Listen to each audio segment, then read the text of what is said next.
My name is Burke Hedges, author of the best-selling book, The Parable of the Pipeline.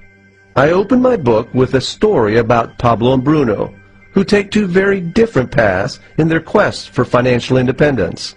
What you're about to see is the delightful animated story of their adventure.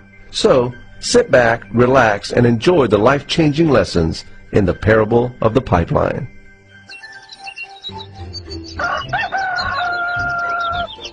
Far away, in a small village, near a beautiful valley, lived two friends, Pablo and Bruno. They were both young and dreamed of a better life for themselves. They'd often discussed their dreams about how they would become the most successful men in the village. They weren't afraid of hard work, and they searched for opportunities to help realize their goals and achieve their dreams. One day, an opportunity presented itself.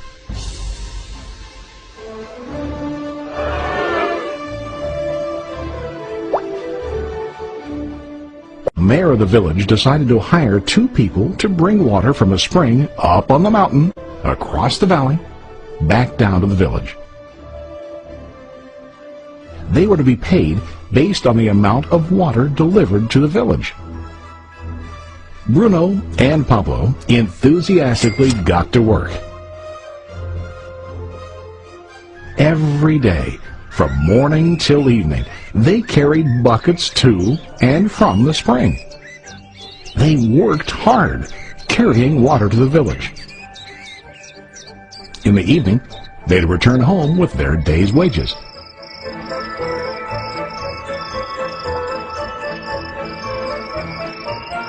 Bruno was satisfied with his work and the money he earned.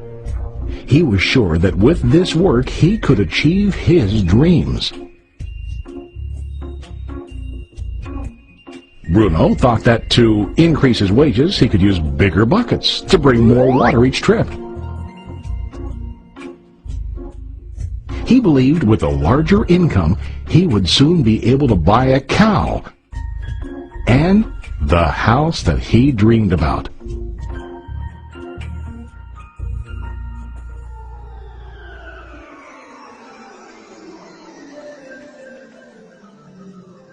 Now Pablo was not satisfied. At the end of the day, his back and hands ached, and he was exhausted. He was looking for an easier way to earn more. One day an idea occurred to Pablo. He imagined building a pipeline to deliver the water from the mountain spring to the village. With this pipeline, he could get more water to the village without carrying buckets back and forth from the spring to the village. Soon, he got very excited about his idea and began to plan. Pablo, of course, shared his idea with his friend Bruno and asked him to join with him to work on and help build the pipeline. Bruno thought the idea was crazy. All Bruno could think about was what his money could buy today and how to get it quicker. He felt that building a pipeline would slow him down and delay him in achieving his goals. Instead, Bruno got bigger buckets and went more often back and forth, fetching water. He was sure that with this method, he could make more money. Pablo decided to build the pipeline on his own. He understood that it would not be easy to build, and it would take time to complete the pipeline. Pablo knew that it could take several years to finish, but he set his mind on his goal. Every day he worked and carried water like before. But on weekends and during his spare time, he worked hard to dig in the rocky soil and build his pipeline. In the first month, there was little to show for his work.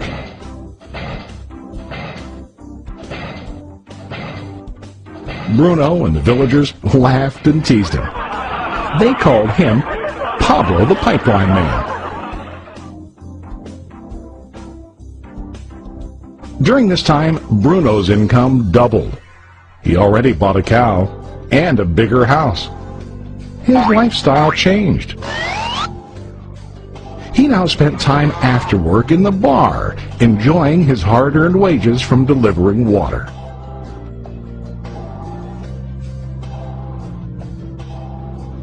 What Bruno didn't realize was that his body was starting to stoop from carrying heavy buckets every day.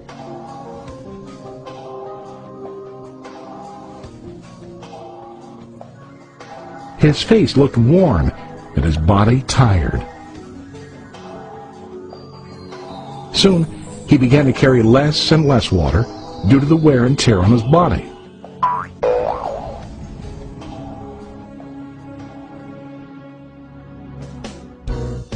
Month after month, Pablo worked. Soon a year passed, and then a second year.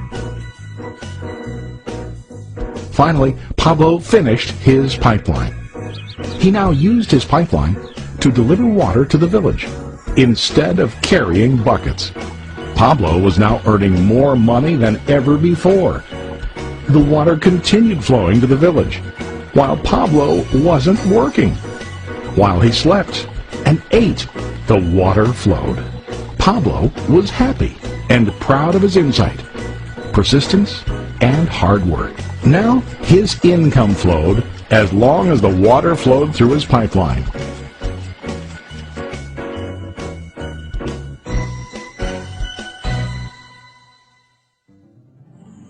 The story of Bruno and Pablo is a reflection of life. Their jobs symbolize what most people do to earn money. Bruno gets his money using buckets. He goes back and forth, carrying his buckets from the spring to the village in exchange for money. To increase his income, he either has to go more frequently to the spring or to use larger buckets. It's common in real life to increase our income by working harder. For example, working overtime or getting a second job. We also increase the size of our buckets by accepting a higher paying position, which often includes spending more time on the job. Most of us exchange time for money like Bruno. We know that every person has only 24 hours in the day and that it's not possible to use all our time to work. The most difficult time comes when we can no longer exchange time for money due to age, health, or other reasons. Then, our income stops. Now let's review what Pablo did. Very wisely, Pablo did not exchange all of his time for limited income, but he used some of his time to build a pipeline. He knew that the pipeline would bring ongoing income as long as the water flowed. An ongoing income that multiplied the time he worked each day. Pablo knew that someday, maybe because of age or health, he would no longer be able to exchange his available time for money.